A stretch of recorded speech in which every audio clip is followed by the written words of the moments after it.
2024 সালে ফেব্রুয়ারি মাসের ঠিক গত পরশু দিনটা, অর্থাৎ 21শে ফেব্রুয়ারি দিনটা ছিল আমাদের ফ্যামিলির জন্য বিশেষ একটা দিন।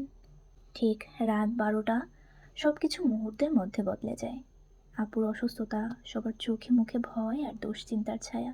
সেই রাতটা শুধু একটা রাত ছিল না, ওটা ছিল আমাদের জীবনের সবথেকে দীর্ঘ অপেক্ষা সময়।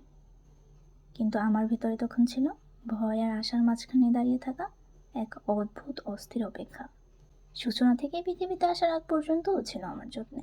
তাই অপারেশন থিয়েটারের সামনে বসে আমি শুধু একটা কথাই ভাবছিলাম, যেই করে হোক আমি সবার আগে ওকে কোলে নেব।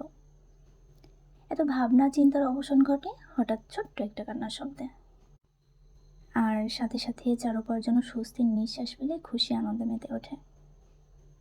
ওর ছোট্ট শরীর, নিঃশ্বাসের উষ্ণতা, সেই মুহূর্তে মনে হচ্ছিল সব ক্লান্তি এক নিমিষেই উধাও হয়ে গিয়েছে। মাশাল্লাহ, আজ সে 2 বছরে পা দিয়েছে। দেখতে দেখতে কত বড় হয়ে গিয়েছে, সময় কত দ্রুত চলে যায়।